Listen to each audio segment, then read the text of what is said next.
Bonjour, mesdames et messieurs. Bonjour, ce qui est l'espace Francorchamps pour l'Australasian Supercar eSeries. In performance e-streaming, je suis commentateur Monsieur Carl Wilkinson with you, et je suis rejoint par Monsieur Matt Hunter. À vous. Hello. How's it going? How's it going, Matt? And we are joined as well by Mr. Mark Johansson, who is probably having a fit at that terrible, terrible French coming out. It's been a long time since I last spoke it. We are here tonight at Spa-Francorchamps for this round 9 of the Australasian Supercar eSeries, brought to you by My Private Cellars. And, well, we are in continental Europe for tonight here at Spa, a very different track. It's going to be a very different race for these drivers tonight.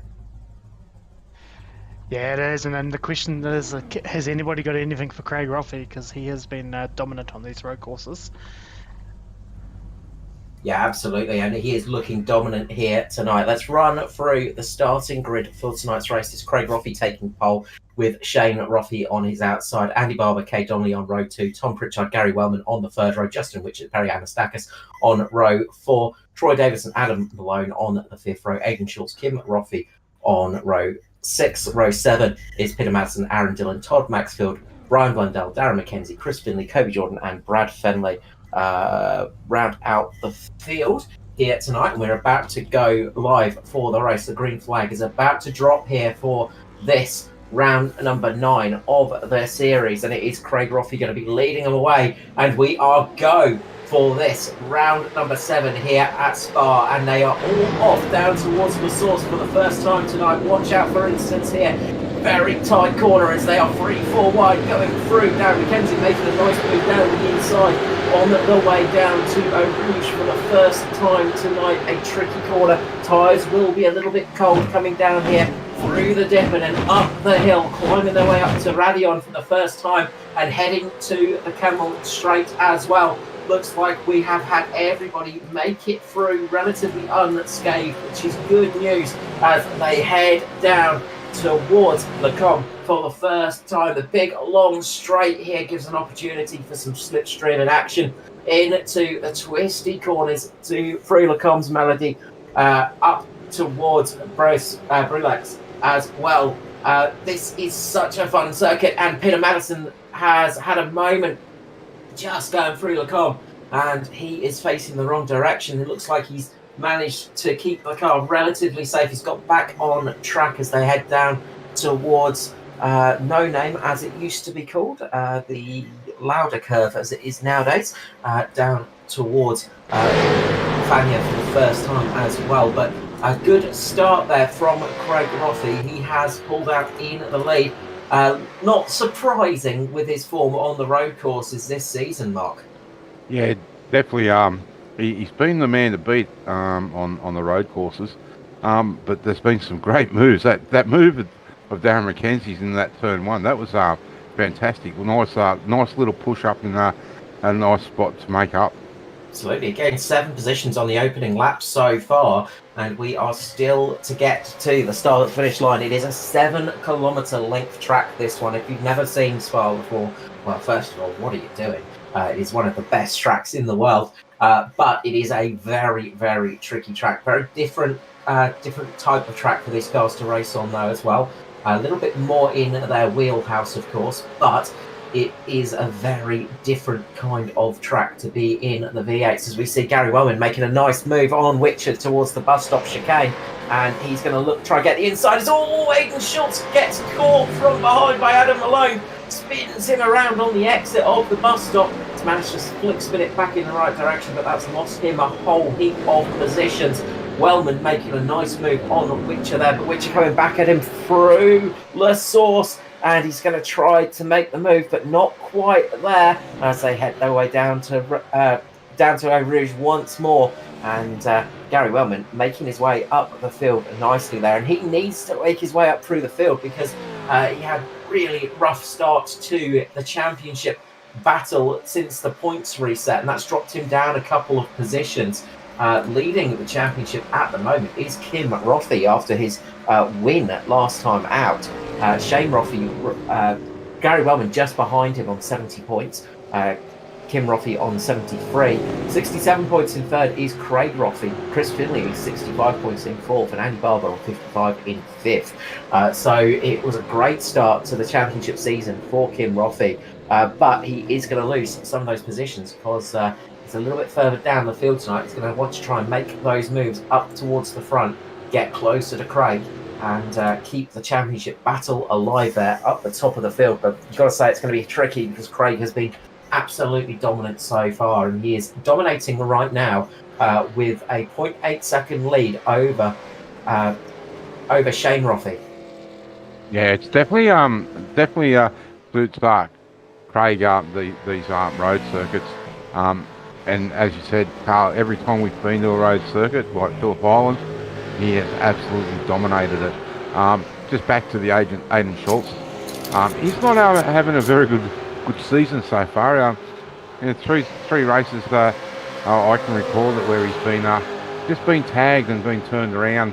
A bit of racing incident, but unfortunately for him, has dropped him right down to 15th now. Yeah, it's been a season of ups and downs really for Schultz, because he got that victory, of course, and he's had a podium, but then he's had the wrong place, wrong time moments as well, and been finding himself a bit further down the field. Andy Barber at the moment putting pressure on Shane Rothie, and they've not broken away at the front at the moment, but the tyres are coming up to temperature as around goes Adam Malone. Coming out of the bus stop there. And the number 3 car goes for a big spin. Let's see what happened there, if there was any contact. He's just caught that big sausage curb on the inside of the corner there. Just sitting in front of Troy Davidson, I think it was.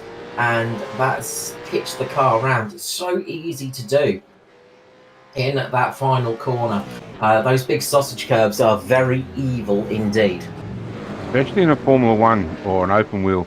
I've done a few races here in open wheels, and the open wheels definitely don't like those sausage curves. No, they are brutal on the sausage curves. I've broken many a front suspension on them, especially at COTA, but that's another story. We're seeing Justin Whitcher. He's leading up this sort of second group at the moment behind Tom Pritchard. They're about 7 seconds off the rest of the leaders. So they're going to be seeing what they can do. They could be running some slightly different strategies as well here, because remember, they're going to need to make a couple of stops for fuel. Could be in fuel conservation mode, trying to eke out a longer first stint, or trying even to do a one stop. It's going to be very tricky to do that, I think, but a few people might want to try it, because you lose a fair bit of time coming down the pit lane here at Spa. We're using the Grand Prix pit lane as well, so it's not as bad as some of the others, but it is still a lengthy run down the pit lane. I was just going to. Oh, we've got a contact between 41. I can't remember. There it is, and Mackenzie, I believe it is. Mackenzie and Kate Donnelly, they're making contact, and let's see what happened there between the two blue cars. Mackenzie going for a big lunge down the inside into Lafang and into the Fafania, and just makes contact on the inside of Donnelly, who was sort of going around the outside. Darren Mackenzie just got a little bit too tight into the corner, lost the rear of the car, and went straight into the side of Donnelly there. Very ambitious move though, like try to pull that up down the inside, and he'll be regretting that, because it's just done himself some harm, and Donnelly has some harm too. It's dropped them down a few positions, and that could be crucial in the team championship. Simboys are leading at the moment on 290 points, ahead of Southern Stars on 279. So they will want to have their scoring cars up in the right position at the moment. The Simboys, of course, and Southern Stars have done a great job too in their championship season so far. They've been having a solid run, but they can't afford little moments like that, of course.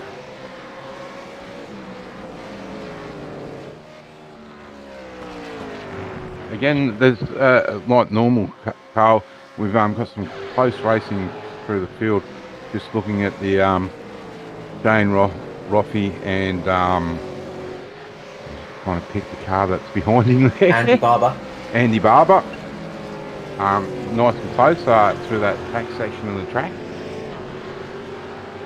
Yeah, that battle's been going on since the start of the race, and it's allowed Craig just to get a little bit of breathing room. He's not got much. He's only a second up the road, and Tom Pritchard's doing a great job of holding on as well behind him. So they are running pretty well at the moment, this front group, and they, as I said, they've got a fairly decent gap behind them.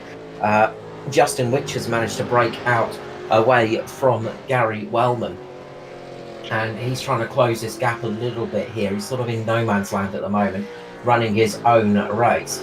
Gary Wellman behind's got Troy Davidson and Kim Roffey trying to close in on him, and that's a fairly decent battle going on there too. Those guys are getting very close to each other, and Kim Roffey looking to make a move on Troy Davidson even, looking to make a move there and seeing what he can do. And then there's a great battle going on a bit further back between Kay Donnelly, Gary Wellman and Chris Finlay, as they are side by side through Blanchemont, and they are really racing hard, and that is a really tricky place to be racing. Those little turns coming up towards Blanchemont, towards those very fast corners. Aidan Schultz looking to get on the brakes later, coming in to the bus stop, sees what he can do there, just gets underneath the back of Donnelly, going to try for a better run out of the corner. They've got Kobe Jordan with them as well, and Darren McKenzie trying to close in. This is a fantastic little scrap going on for position at the moment, and little lock-up going through La Source there. It's just going to cost you a little bit, because you need to get the best run you can coming onto this part of the track, going down towards Erosion, up towards Radion, because once you get on the Kemmel Straight, you need all the speed you can. I'd be looking at full throttle through there, Carl, and carrying that right up to that corner to what, about 150 metres out. They'll be heavy onto the brake for the right-hander and the left-hander. Yeah, it's that sort of really late point you brake there, almost where you see the curbing on the left-hand side. That's your usual braking marker for that corner.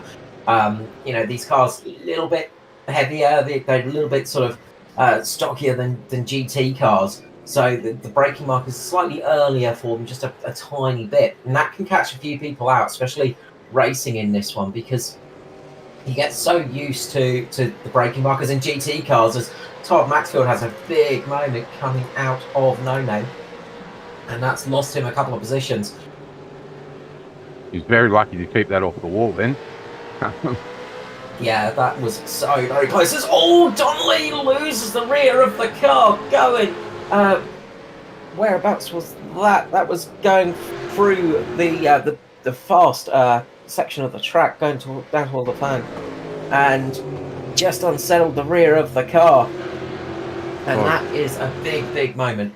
Yeah, by the chit chat, I think Aidan may just have touched him, but he was already on the way around. So we'll let the stewards decide on what consequences there. But a little bit of radio chit chat in the background. Yeah, that was a close one indeed, and I'm sure people will have a look at that in the again, it's one of those little ones that maybe just that little bit of contact caused it. So Donnelly brakes too late, that goes into the back of Kobe Jordan, just catches him out as well. It's been a rough lap for Kay Donnelly there. Yeah, I think he may want to rewind that lap and start it over again. All started down in Puon, and yeah, it's been a rough lap for Donnelly, and I think he might be pulling that car out for the evening. So a really rough time there for Kay Donnelly. It was having a decent race up until then.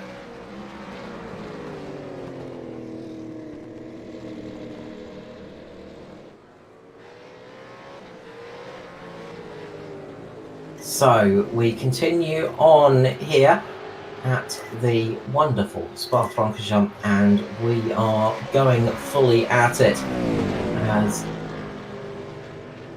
they work their way through. The battle up the front is still relatively close between Craig Roffey, Shane Roffey and Andy Barber. They've pulled out a bit of a gap on Tom Pritchard, who is sort of having a bit of a lonely race like Justin Whitcher up the front. So it's sort of sitting in a position where you've got not too much to look at, and there's not too much close by. So just mooching along and keeping yourself safe. I was just going to ask, Carl, what lap do you reckon we'll see these guys in fuel? And of course, I'll take a set of tyres. It's a long lap around here. It's 4.3 miles, and sorry, as I said once before, I work in the old scale because I'm an old bloke. We're in Europe now. You have to switch to kilometres. That's it. You know. There's going to be a move up for P2 as Roffey and Barber get very close to each other. Barber making a big lunge going towards the bus stop, seeing what he could do, and didn't quite make it there. But he's really hustling along and putting Shane Roffey under all kinds of pressure at the moment. And that battle is definitely heating up. Some good action on the track. Probably around about lap... I'm going to go lap 9 for pit stops. Lap 9, and that'll see him home? Oh no, they should need one more stop after that. But I reckon it'll be about 9 to 10 lap stint. So... yeah, it's going to be close. Yeah, it's going to be tricky, I think. So I wonder if somebody might try and extend it a little bit, but it's going to be a tough race for the stops. As I say, it's just getting those pit stops right is tricky. The pit entry here is always hard too, as we see a move by Gary Wellman and Kim Roffey now side by side going towards Lacombe for the first, towards Lacombe and making the move. Gary Wellman defending well there, actually. He is fighting with Kim Roffey at the moment, and Troy Davidson right on the rear panel of Roffey too. Some really good battles going along through the track, Mark. And you know, if you can extend the car a little bit, get a little bit of extra fuel, you can save yourself a fair bit of time down pit road here, Mark. Yeah, you definitely can. And as reiterating on what you said about that pit lane entry, that is a tough entry. We see you got a peel off to the right and then a hard left in. But one good thing though, they don't have to try and do that turn around on back down the hill. There's pretty level ground where the GP pit boxes are.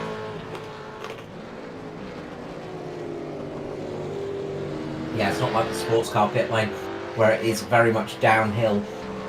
Always a tricky one to get your car stopped on those spots. And just one of the extra things about Spa that makes it a very tricky track to get right. Yeah, it's a very challenging track. I think there's 4 or 5 configurations, but the one that we're on tonight is the one that everyone seems to love racing on, mainly because of the Formula Ones. Bit of contact there between Kim Roffey and Gary Wellman. But yeah, this is the classic GP circuit, and yeah, it's such a popular track. Of course, the 24-hour track as well. There's not too much difference you can make on this track other than changing up towards Lacombe. There are slight variations of track configuration up there. But of course, it has changed a lot since the old days, back when it used to be a absolute monster track, when it would... bit of a moment in the background for Madison, I believe. Just getting a little bit squirrely, battling it out with Kobe Jordan as they come down towards Eau Rouge. But you used to go on at La Source, and it was a absolute chaotic track, and I would very much love to see classic Spa in iRacing, because it's one of my favourite tracks of all time. But the modern Spa is still nice. You just want to see the crashes into the forest. Nothing of the sort. Nothing of the sort. It's mainly because I'm actually good on the classic Spa, but then there's not much you need to do on it. So, but the battle continues for these drivers. Not too many position changes at the moment. People doing a good job of defensive driving as well as offensive. And at the moment, it is Craig Rothie who's running out in the lead here tonight for the Australasian Supercar eSeries. Of course, brought to you by my Private Cellar.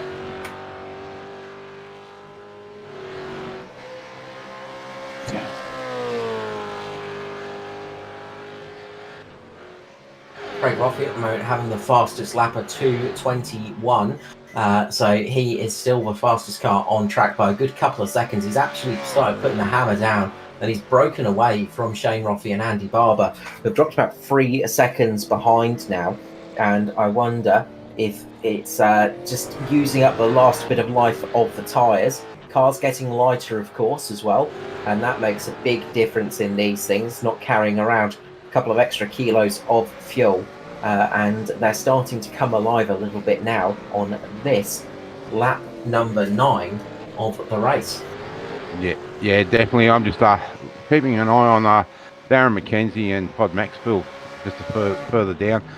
Those three there are starting to get nice and close, and some and I done the commentator's curse. That was Chris Finley though, so you didn't quite curse him. You almost got it. Just looks like again what you were saying about the fuel load getting lighter. He's come in there a little bit hot and gone to turn in. The back's just stepped out on him out in the marbles there, because there's no grip out there. That's where all the marbles will end up through those bends. Yeah, absolutely. It gets very, very tricky, and Todd Maxfield looking to make a move through Eau Rouge. That's a scary place to pass in a Formula car, let alone a supercar. Not the easiest place to do it, and wisely decided to not make the attempt. Going to try coming down towards the com and see if he can actually get the pass done here, but no, he's lost a little bit of time to Mackenzie there. Yeah, that car Mackenzie's definitely looking second hand. Slightly used for sale, only used on Sundays. It's still got a good couple of panels left on it. The bonnet, the roof. I think the rear is looking okayish, so it's salvageable. But taking that sort of couple of whacks that Mackenzie's had have damaged the car a little bit, but it's not looking like it's damaged it to the point where it's causing an issue. So that is some good news for Mackenzie at the moment, because he's still got some good pace and still up 7 positions from his qualifying spot. So has kept a lot of those spots he made at the start with that fantastic move going through La Source, and he's sort of making it stick at the moment, but not really gaining on anybody else. And there's not been too many moves so far tonight. Big movers, Kim Rothie, he's sort of stalled out behind Gary Wellman now and is not sort of making it much further at the moment. And I wonder if they're just in the holding pattern at the moment, just to get them into the next stage of the race, as Kim Rothie pulls it in to pit lane. So first pit stop, lap 9. I'd like to say I called that one. So I got something right there, but everybody else continuing on for another lap here. But Kim Rothie's decided to pull it in here, and this could really help him with a bit of an undercut, because the tyres have dropped off a fair bit now. They're in the 23s rather than the 22s, 21s. So he should have some fresher tyres, and this could be the chance he has to make a bit of a move on Gary Wellman. Yeah, I was just going to say, Carl, how long does it take him to normally get through this pit lane here? Because it is a long pit lane. About 22 seconds from memory. Yeah. Transition time. Really got to be careful here, because you're coming back onto the track on a blind corner. So anyone coming around that hairpin there would be blocked from seeing them come out of the pit lane. Yeah, and you're coming out on colder tyres as well, and that is not fun going into a Rouge and Radion on cold tyres for the first time. It just It's a scary moment for everybody, and that can be a little bit of a moment. And it's a tricky pit entry and a tricky pit exit here at Spa. So up the front, Shane Roffey and Andy Barber still battling it out. They've managed to close the gap a little bit on Craig Roffey. So they were about 3 seconds behind. They've dropped it down to about 2.5 seconds. And these two are still absolutely battling it out on track. As you can see, Andy Barber trying for a move through Blanchimont, not making it work, but has gained a little bit here. Just caused Shane Roffey to run a little bit wider, and he could have an opportunity here for the bus stop. As Shane Roffey gets a little bit cross as he comes into the corner. This is Andy Barber's chance if he can get a good run out of the bus stop chicane. Doesn't quite take advantage of it, doesn't quite make the move, but Shane Roffey is definitely under pressure. Yeah, definitely.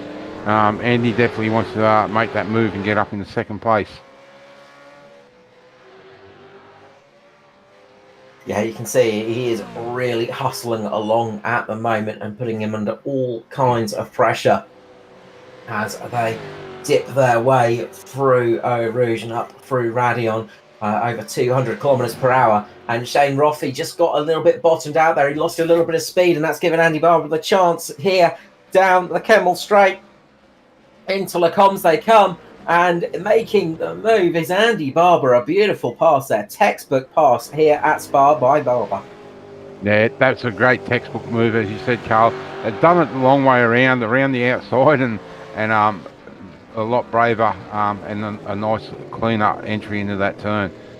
It's the nice thing about Le Combes is you can kind of make that move if you are going round the outside through turn number 5, the entry to Le Combes, you then get it turning inside for the next setup.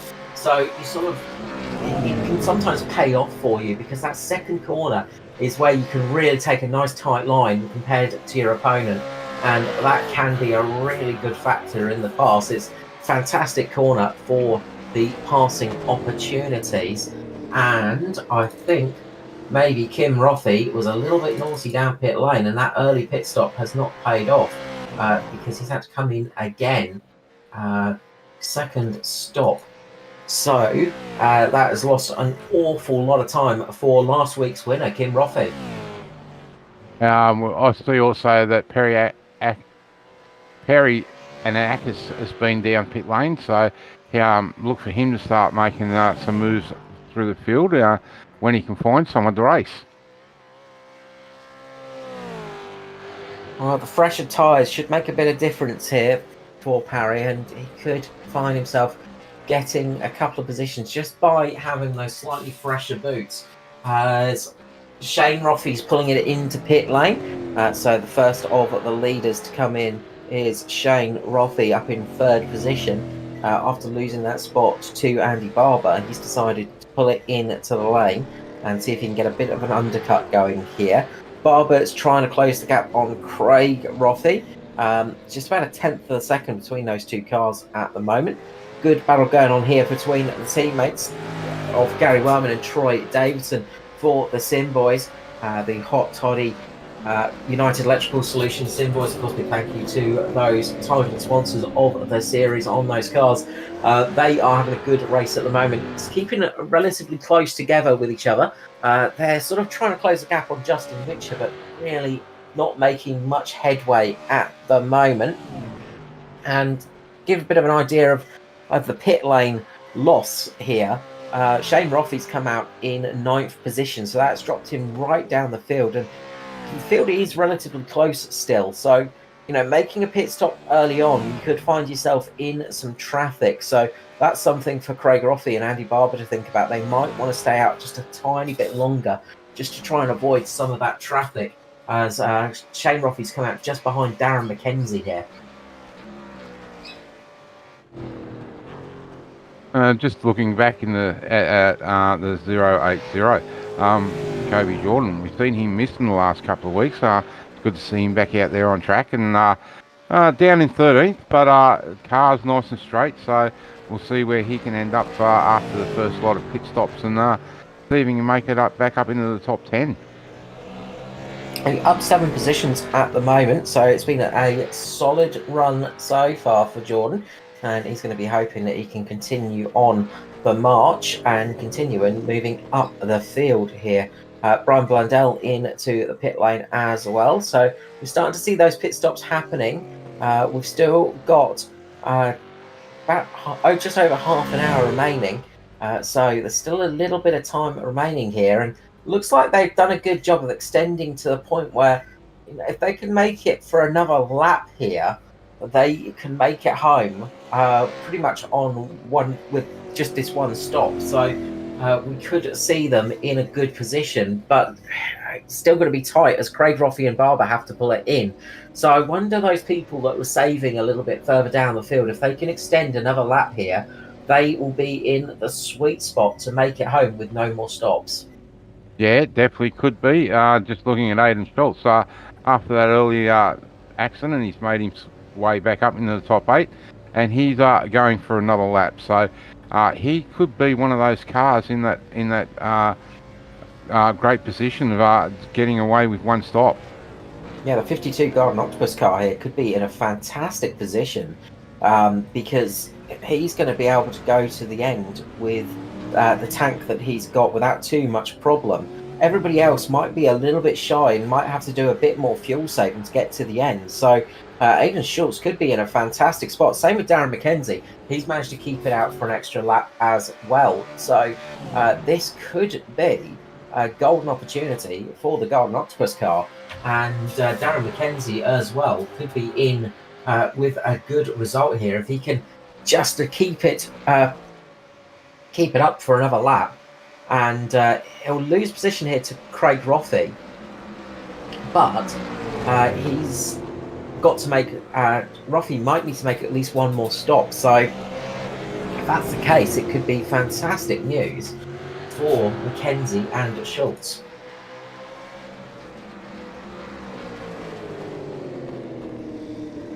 Shane Roffey's managed to jump Andy Barber in the pit stops, as we see him right behind McKenzie at the moment.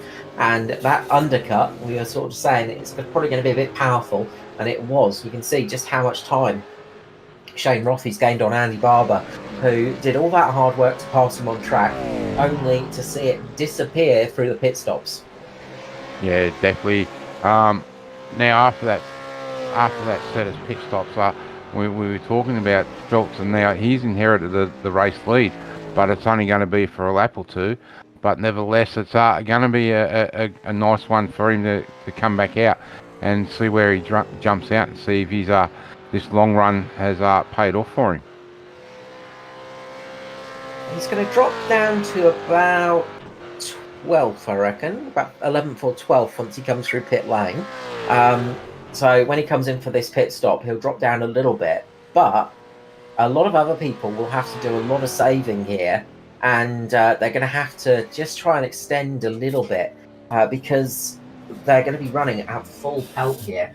Aidan Schultz, he is going to be able to make it to the end on this tank without too much bother, so he can run a little bit faster than the rest of the field, and he can extend his stint a little bit. He doesn't have to worry about coming into the pit lane another time. Everybody else is going to be on that sort of cusp of needing to pit again. Craig Roffey and Andy Barber should be relatively okay. Shane Roffey, however, could be in a big spot of bother. He's going to have to make up about a lap of fuel, which is not an easy thing to do here at Spa. Definitely not.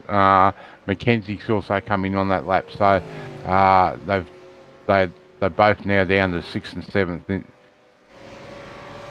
Kobe Jordan pulling it into the pit lane as well. So Jordan Malone, McKenzie and Schultz doing a great job there of extending their stint and getting themselves up to the front. But another person that's just done a great bit of getting up towards the front is Andy Barber. He has just sailed past the two Rogue Simsport cars, who I think may have had a bit of a mistake going through Eau Rouge. They've made a mistake going up over Eau Rouge into Radion, and that's caused them to have a big slowdown. And that has given Andy Barber the opportunity to pass both of those cars and get himself into the lead of this race. So Andy now just needs to put his head down and don't worry about what's going on around him.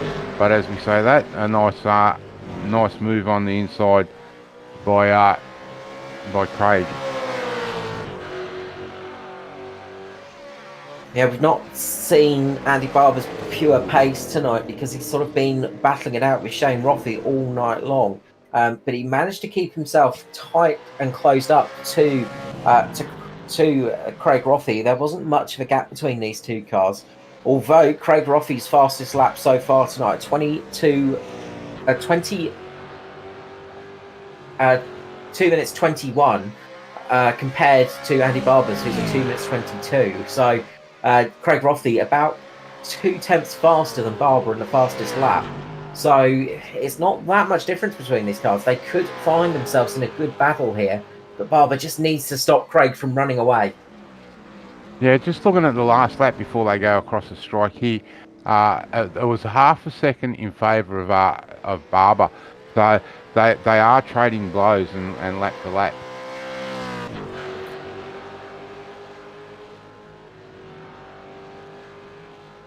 Yeah, Andy Barber absolutely flying at the moment, and he is really trying to push on. So it'll be interesting to see how this unfolds. And that mistake from Craig and Shane Roffey has cost him an enormous amount of time. That time that Shane Roffey gained in his earlier pit stop has just evaporated, and it just shows just how tricky this place is. As Shane got so very close to cutting Radion again there. And I think he got away with it at that time, but you've got to hit those curbs right. You've got to get that section perfect every time, because it's so easy to drift wide going up over the hill there as you dip down through Eau Rouge. And mistakes are very easy to make on this track, but they can be very costly.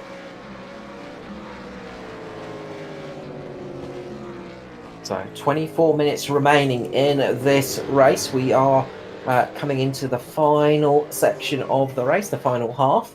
Should be about 10 more laps to go, and it's going to be tight for some of these guys. As I said, by my estimates, they're going to be very close to running on fumes, so they've got to be a bit careful. Just looking down the field, Aidan Schultz managed to come out in 8th position as Darren McKenzie made the stop as well. So Darren McKenzie in 9th, Aidan Schultz in 8th position. Kirby Jordan dropped down to 14th, but he should be fine on fuel as well, and he could find himself moving up the field nicely. Yeah, just back on the Aidan Schultz, he's actually closing in on Troy Davidson and Gary Willman ever so slightly, but he's just pulling that gap down.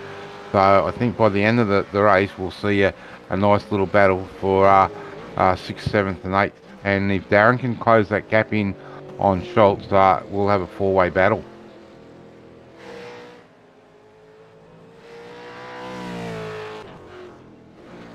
Yeah, it would be interesting to see if these two, if Wellman and Davidson need to save a little bit on fuel, and if they do, they're going to have to really cut down the lap times, while Aidan Schultz can absolutely go full hammer and tong and not have to worry about that, because he's going to be A-OK on fuel, so he can go full throttle to the end of the race, whereas some others might have to just ease off a little bit to stop themselves finding a trip down pit lane needed. So these two could be in a little bit of trouble here, just in the fact that if they are a little bit shy on fuel, Aidan Schultz can really take advantage of this, and he could be finding himself with a solid position in this race. Meanwhile, up the front, Craig Roffey and Andy Barber are still battling it out. Down the Kemmel straight they come, absolutely nose to tail as they head into Le Con, and they are really getting close at the moment here at Spa-Francorchamps for this, the third road race of the year. Of course, we'll be heading back to the ovals next time out, but we have a couple of road races in here just to spice things up, and they're spicing things up at the moment because Andy Barber's about to make the move on Roffey. That's going to put him on the outside through Lauda, and that's going to cost him. He made a nice pass, but it didn't pay off as they came down towards No Name / Lauda. He had to concede that one as he was on the outside, but he's putting Roffey under all kinds of pressure, and they are having to race each other at full speed here, and that could hurt their fuel economy as Barber looking to make a move, going down towards Fania. And this is looking good now for Barber as they come down to curve pull 3. And it's going to be the inside line now for Barber. He's going to be able to take advantage of this.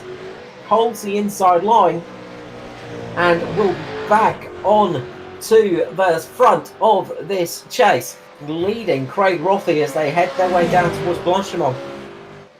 Fantastic driving there from Andy Barber. Yeah, it definitely is. But what's going to hurt these guys too is battling like this. They're going to, as you said, Carl, going to use fuel up. When we get a break from this, it looks like I might just get you to talk us through some of the ways around this track where you can save a bit of fuel.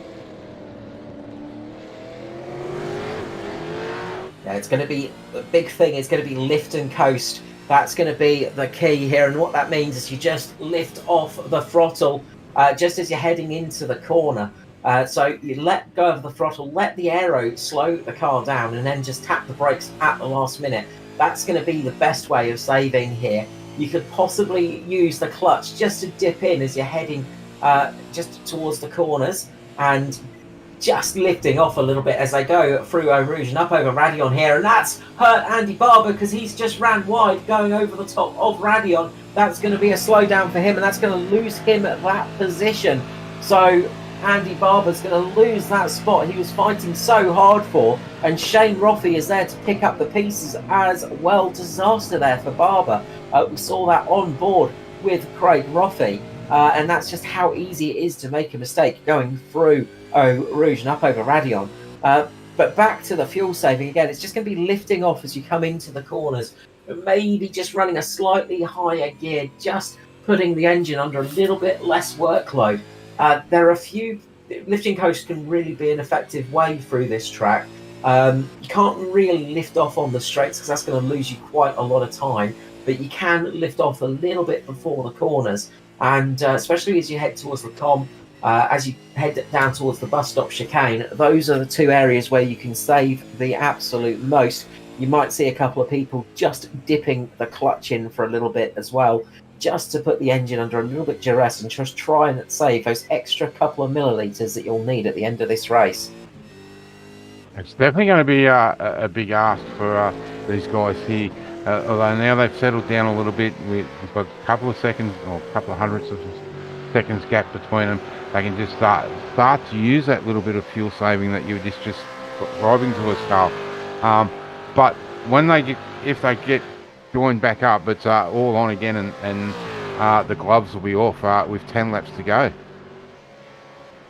Yeah, and interesting, just looking at the times, the leaders are in about the 225s, 224, 225 mark.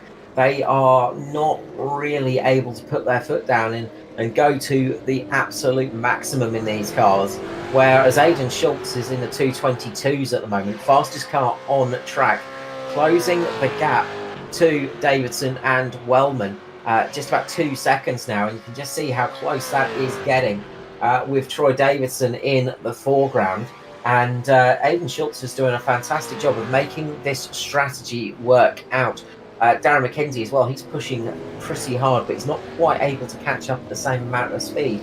So Aidan Schultz is making this work at the moment, and as I say, there's a question mark on everybody else. If they need to come down the lane one more time, they might be able to save enough fuel to get them to the end of this race, but it is going to be marginal, and they could start coughing and spluttering heading down that final back straight here, and that could be costly. Yeah, we've seen one person run out. I can't remember exactly who it was at Phillip Island. We've seen a few guys there start to cough and splatter on that last lap. So this track's a little bit longer, a little bit more up and down. So I would not be surprised if you're right there, Carl, and we start to see a few guys start to really struggle with a lap or half a lap to go. Yeah, it's not an easy place to make up half a lap of fuel, as we are seeing Kim Rothie in the lane. So he's coming in for his third stop technically, but this is his second stop. So he's one of the drivers that is doing a two-stop strategy. Got caught for speeding, I think, and that meant he had to come down the lane again and serve a penalty, unfortunately. So we're not getting a true idea of the 2-stop pace. Adam Malone, he's another driver that's done the 2-stop strategy. He's just been in the pit lane recently. So there are a couple of guys out here that are trying the 2-stop, but unsurprisingly, it is costing them a lot of time. It's a fairly long drive down pit lane. You're going to lose at least 20 seconds coming down the lane, and then another up to 15 seconds by taking on the fuel. So that's about 35 seconds in the pit lane, and that's very hard to make up on this track.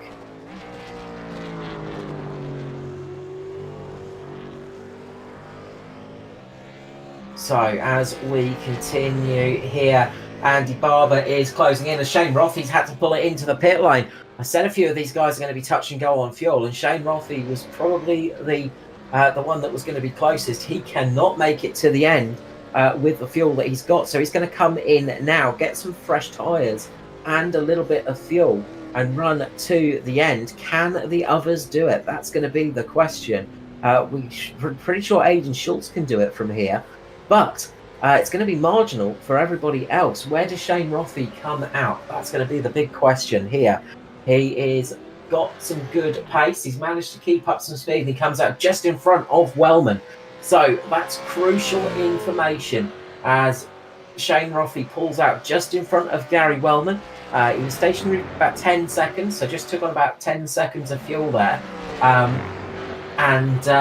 That is, well, that's interesting for the end of this race for sure, as Aiden Schultz in the Golden Octopus car is closing the gap on Troy Davison and Gary Wellman right now, who are in save mode.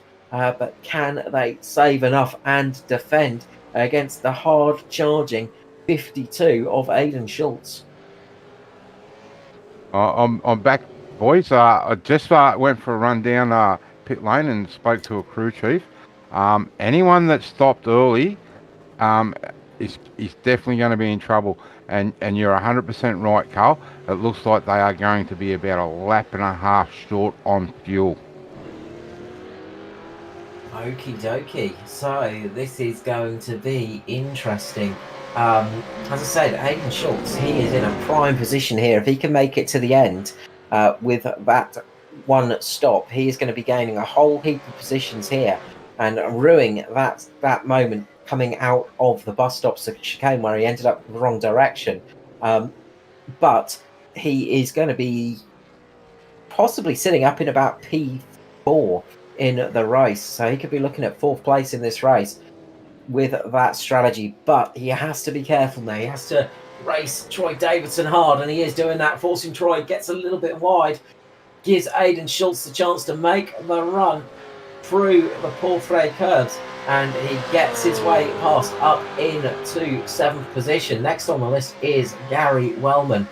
Now, do we see Craig Roffey and Andy Barber pulling it in a little bit early if they can't make it?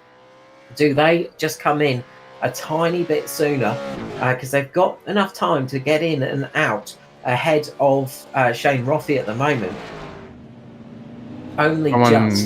Sorry, just seen in the shot, green car. I think it may have been Wellman in the pits.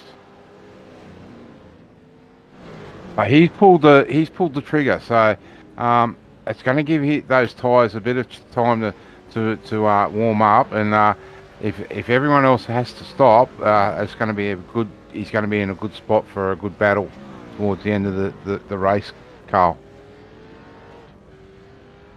Yeah, I'm thinking a lot of other people are going to need to stop. Who is going to risk it and stay out? Well, we know Aiden Schultz and Darren McKenzie will be able to stay out. They should be able to stay out at least. They managed to go that extra lap, which was crucial, so they should be fine until the end.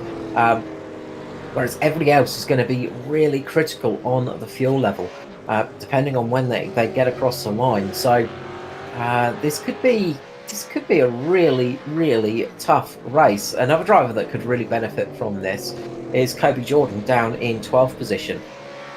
He is another one of those guys that managed to extend the stint, and he could be in a nice position here to get to the end on just one stop, and that should catapult him up inside the top 10, I reckon.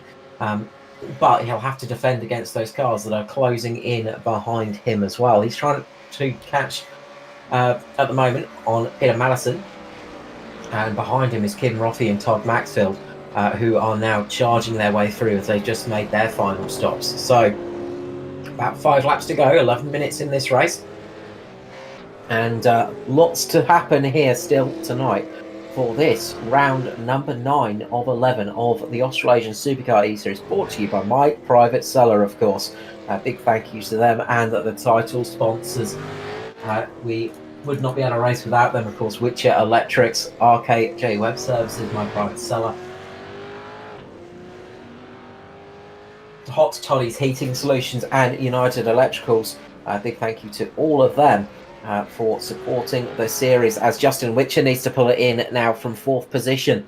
So Whitcher coming in to the lane, everybody else sticking it out there. So you'd think that coming in a little bit earlier, Mark, and slapping on some fresh tyres would be the better option, because you can then use those fresh tyres to their most and hopefully gain back some of the time you've lost in pit lane. Oh, I think what we're seeing there, boys, is they're all coming in for splashes of fuel only on this, on these last second stops. I was just going to say, I knew Justin was going to need a lap and a half or 2 laps of fuel, so it's probably only like 15 litres or so, not even that. But we have seen though, and the lack. Oh, Kim Roffey just almost had a lose back on the S's back around to the front straight. Got mixed up there with Kobe and Troy Davidson. Very lucky to keep that car completely straight. And has a bit of a moment going through the source as well, and that's given Maxfield the chance to make the move.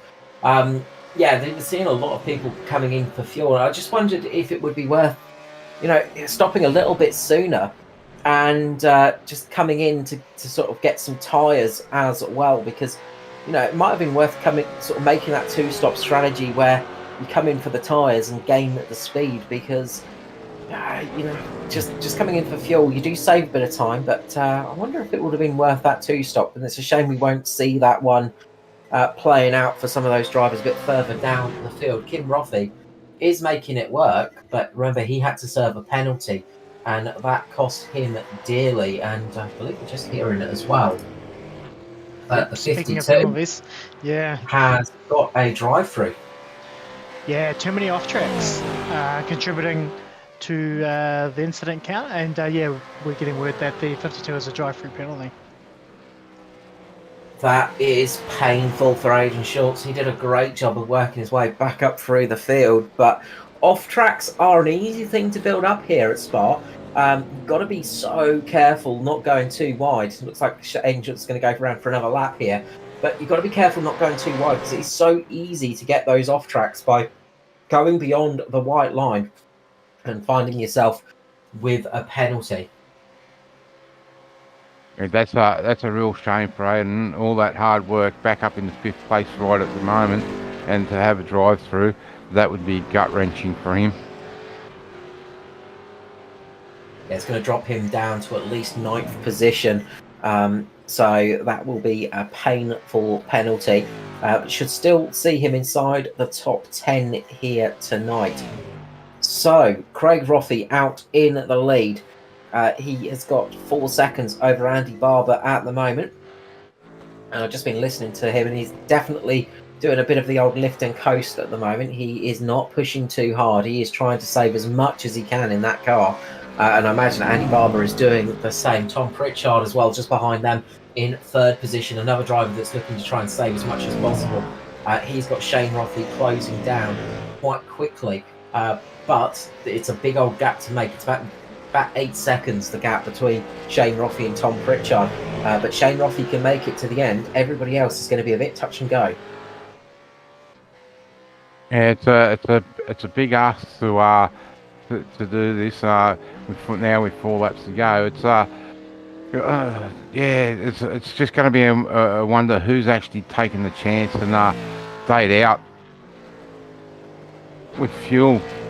But yeah, it's another twist for these guys to really think about now, that we're back doing a few road courses through this championship, where we've been lucky with the ovals and we've had the pace cars, and guys can save fuel under the pace car. But here there's no pace car, and it's up to the drivers to really think about what they have to do. Yeah, it's the thing about the road courses, of course, because you're not going to get any of those caution flags coming out. You're not going to get the pace car conditions. You've got to just monitor it yourself, and it is a really hard thing to get right. As we see Aidan Schultz pulling in here for his penalty. Going to have that drive through now, and he should come out just around about with Gary Wellman, actually. So he's sort of going to be dropping out of one battle into another between Wellman and Finley. So he's still going to have some battles to go with the Sim boys. Craig Roffey is clutching it into the corners now. He is full save mode. Every lap he is dropping time. He's still about 2:25s at the moment. The top three are all in the 2-minute 25 mark at the moment. Shane Roffey is about 2 seconds faster behind them. So he's going to be closing that gap, but it's still a big ask to do in about 2.5 laps at 5 minutes time. But Craig Roffey is fully clutching it as he goes into the corners. He is full on fuel saving, and that's given Andy Barber the chance to close the gap a little bit, but not too much, as we jump on board here with Craig Roffey and listen to this car.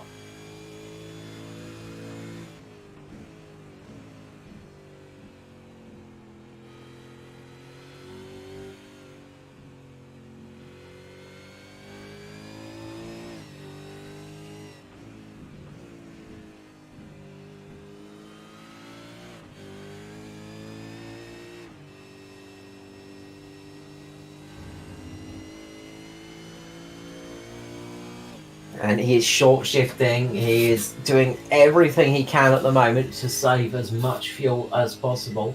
And I said he's been dropping the clutch in a fair few times the last few laps to save that fuel in some of the heavier braking zones. But he is just get the feeling that he's just a little bit concerned at the moment.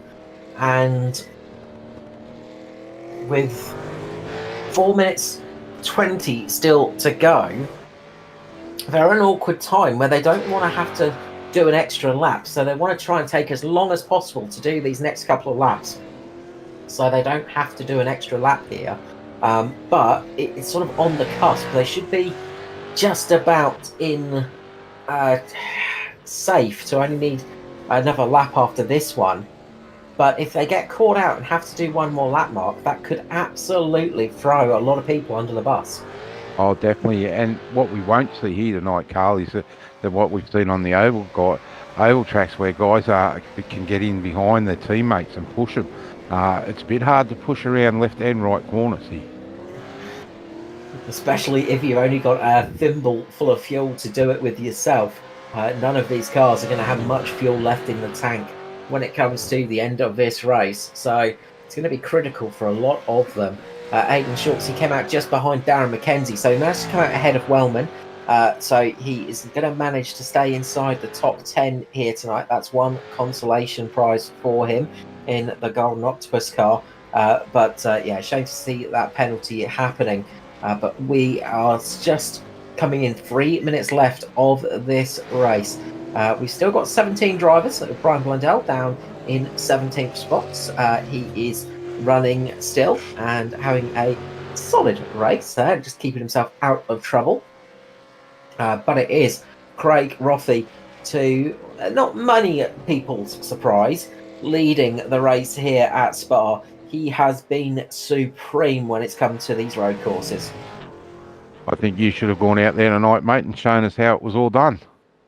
Unfortunately, you need me up here in the commentary booth. Otherwise, I would have gone out and shown them how it's done. We could have co-driven, Mark. You could have done the second stint and really shown them what for. Nah, the guards are the wheels are enclosed and guards, mate. No good for me. As Craig Roffey's going to come up and coming into what should be the final lap here. It's getting tantalizingly sketchy for these guys now, as they're in that sort of stage where they just don't want to have to do another lap, because that would really, really hurt them. It's sort of a minute 40 left in the race, so they should be okay. But it's been a good race again, and we've been treated to some great action here on the road courses this season. And Andy Barber is closing up to the lead now. Craig Roffey is not going to be comfortable on this lap, because if he hasn't quite saved enough, or he makes a little mistake here, Andy Barber will absolutely punish him. Yeah, definitely. You'd have to say if Craig puts in a flawless lap, it's his race. But it is road racing, and anything can definitely happen here, Carl. But it's a good result, nevertheless, for Andy Barber, and he'd be quite happy with second place, I'd say. Shane Roffey is closing the gap a bit here on Tom Pritchard, who again is in full fuel save mode on this final lap. So P3 is not yet settled as well. So it's going to be a sort of nervous lap for a lot of these drivers, you've got to say, as they're just sitting a little bit uncomfortable on the fuel levels, and they are just going to be going, we should be fine this lap. They've done an extra lap as well when they did the last stint, so it is really, really close here, you've got to say. And I think Craig's just managed to keep enough fuel in the car to save it, but it's been a tough drive for all these guys to do one stop around Spa.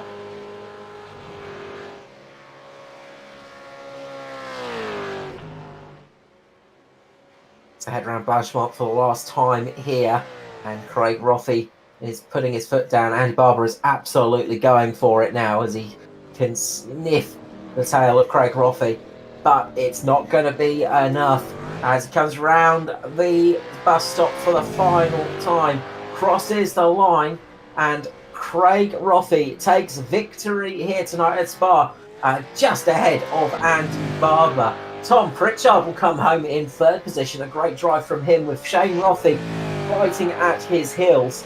A great job from these guys to get the car to a line. Troy Davidson next up has got Justin Whitcher closing in ever so fast, but Troy Davidson just managed to eke out enough fuel to get it across the line ahead of Justin Whitcher. Darren McKenzie is next. Fantastic job from Darren McKenzie, up 10 positions from his starting spot. Great result from him. He's going to be happy about that, especially after the race he's had. Same for Aidan Schultz, after copping that penalty, cost him a huge amount of time. Gary Wellman brings it home in 9th position. That's good news for the championship run for him. And Chris Finley will be next up to the line for the Sim Boys, bringing it home in 10th position. Another one of those drivers that managed to eke out every last millimetre of fuel. Peter Madsen is going to bring it home in 11th spot. Nice drive from Peter, who had a bit of a moment in the start of the race, but managed to recover. Kim Roffey just beats home Todd Maxfield as they battle it to the line for 12th and 13th position. Kobe Jordan's going to come home in 14th spot, up 5 positions from his starting position. One of those drivers that absolutely make the one stop work here tonight. Adam Malone next on the track, trying to defend from Parry Anastakis, just behind him as they come up towards Brian Blundell, and Parry Anastakis decides to take it down the lane and bring it through pit lane to finish the races. I imagine his fuel was just about to run out. So they come across the line and finish the race, and we come to a close here tonight at Spa, as Craig Roffey absolutely celebrating down the Kemmel straight, had enough fuel in there to do some burnouts as well. So he is just saying to the world, yep, I had enough fuel here tonight because I can even do some burnouts.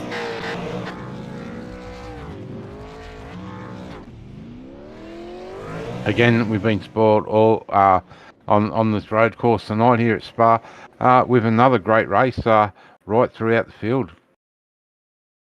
Yeah, it's been a solid drive tonight. We've seen some really good recovery, some really good drives at the front as well, and some really good battles throughout the field too, which is exactly what we like to see in our racing here at Performance E-Streaming, and exactly what the Australasian Supercar eSeries brings us as well throughout the season.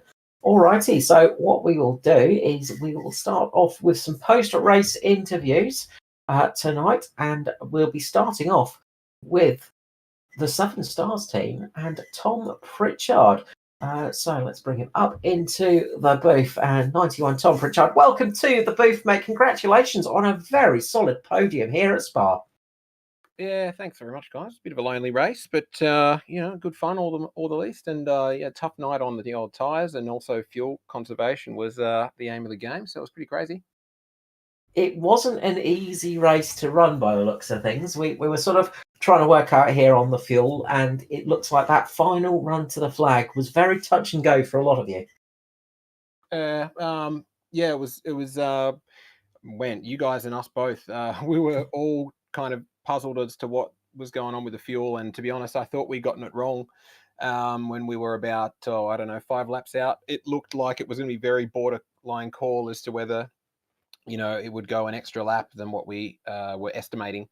But yeah, luckily, when we got that white flag, we were relieved because I had no fuel. Basically, I ran out of fuel when I came across the line. Well, you timed it to perfection then. Absolutely great job of fuel saving up to that point. We saw, as you said, it was a pretty lonely race, pretty much all race long. But then in the final couple of laps, I imagine you were glancing to the timing box because you saw a very fast charging Shane Roffey coming close. Yeah, I don't know what was going on because it seemed like he also was either saving or maybe he didn't take tyres or something, because he would kind of catch me a bit and then he was kind of the gap was staying somewhat static. I mean, it was closing, but definitely I had my eye on him because I thought, oh gosh, that's going to be a knife fight that I don't know if I want to get involved with without any fuel on board. So, but yeah, I mean, it's very easy with this auto fueling system on iRacing now to accidentally not put enough fuel in, even when you do a refill. So, not sure whether that was the issue, but it was a good race all round. And man, Craig was just too fast at the start there. I was just hanging on for dear life, trying to keep up with them, and they were just that little bit too quick. So, yeah, it was good fun. But as they say, race has been run and won, and I've come out third best, so can't complain. Absolutely, and a good night for the team as well tonight. Yeah, some more points, which of course is very important in the teams championship. I think that's our main kind of goal in this one teams championship. I think all of us have been a bit had a bit of a bad run on some of the big ovals this season. So we're keen to kind of get a good haul of points, which we've gotten a fair decent amount just then. So yeah. Brilliant stuff. Great drive tonight, Tom. Great to have you up here in the booth. Hopefully, we'll see you back up here in the near future. But before I let you go, the usual thing, the love for shout out sponsors, people in general. Go for it, mate. You deserve it.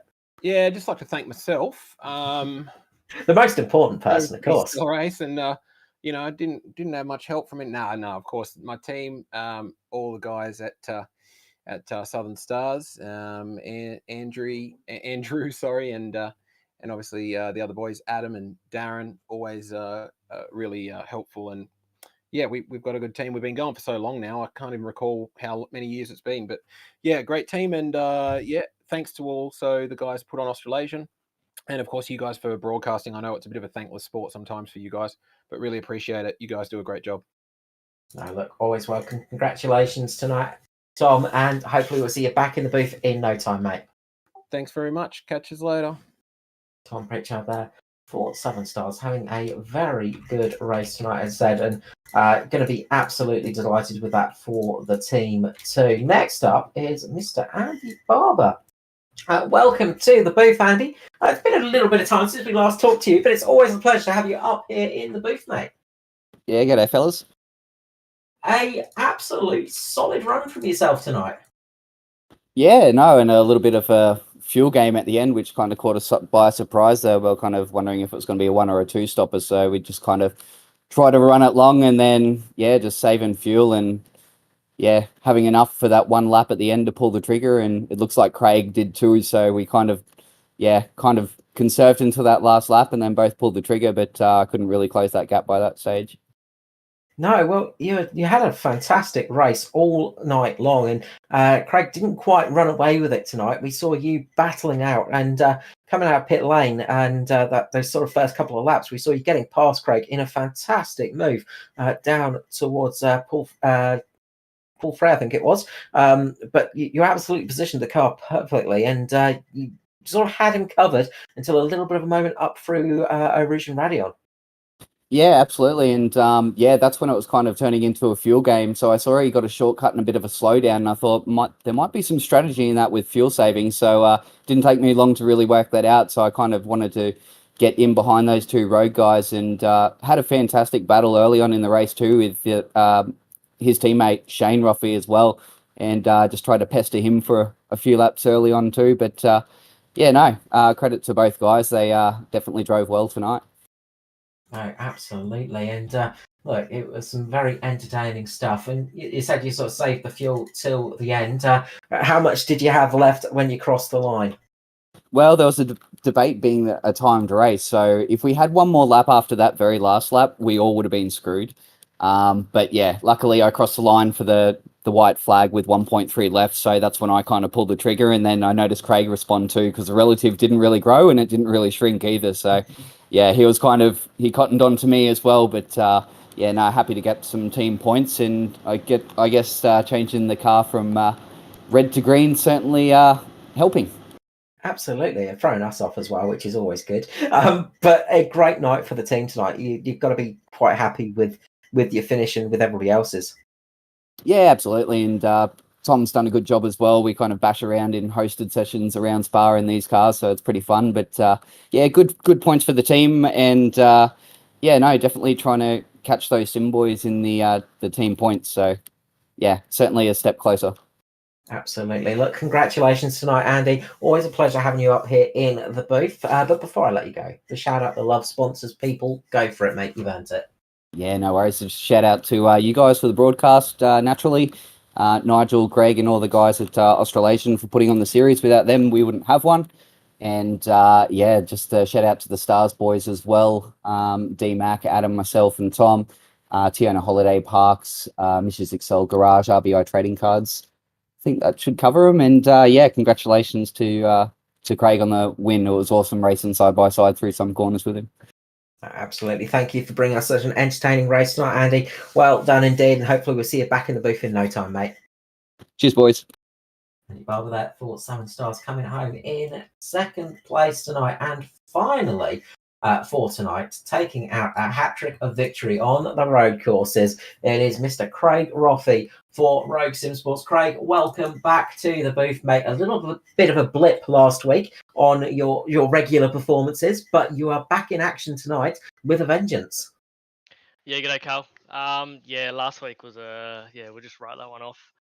That was a bit of a doozy, but yeah, and then coming into this one, I knew I had to, put my head down and go for the win and go for maximum points, which I just missed out on 0 incidents. So apart from that, everything went to plan.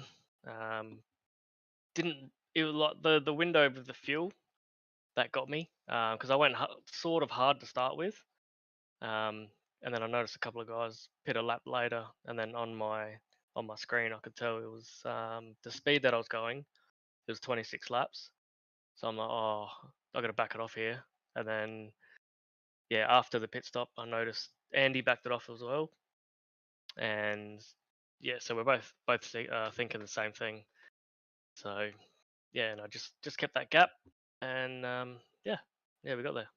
Absolutely, and you saved enough fuel to get it into the 21s again on that final lap. The only man to do 21 all night long as well.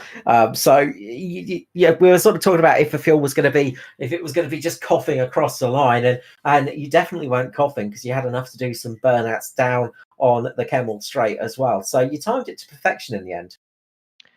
Yeah, I had 0.4 of a lap, I think, and then when the white flag came out, I just put my head down and went for it again, and yeah, noticed Andy did as well. So yeah, we were both doing the same thing, and yeah, a little bit of skids at the end. It's always fun. Absolutely, and well, it wasn't all the leading laps tonight and leading all the race long because we saw Andy absolutely doing a great pass on you, but you managed to get him back in the end as well, and it looked like it was a bit of a handful just up at the top of Radion because it caught a couple of you guys out. Yeah, nah, with that, I purposely went a little bit wide because I knew the fuel situation. I was just going to sit behind him and save fuel. So that's why on a couple of corners I went wide, and I wanted him to go in front, and he knew what I was doing because we were talking in the green room, and he's like, "No, you go in front." So yeah, and then I just and then he backed off big time, and then so die. So yeah. Worked out very well indeed. I mean, look, it's been a fantastic year so far for Rogue Sim Sports in this season. Victories for your cars a fair few times so far this season, and tonight you do it once again. Congratulations on the win here at Spa. This is good news for the championship as well. Yeah, so coming into it, I knew I had to put my head down. And I think Gary came ninth, so that's a couple of points on him. Kim came 12th, so he should still be up there. And we got 2 rounds left, and the last round, that's just stay out of trouble. Luck will get you there. So I just need as much points as I could get. Well, hopefully you'll continue on the way you've been having this season and be back at the top next time we head to the ovals as well. But congratulations on taking out this win here on the third road course at Spa and taking out a hat-trick of wins as well. Congratulations indeed. But before I let you go, Craig, the usual thing, the love, a shout out to people and to potential sponsors as well. Yeah, just shout out to the Rogue boys. Thanks for jumping in. Even Parry jumped in, even though he's doesn't really drive these. So no, good work to him. You guys for the broadcast, always a top job.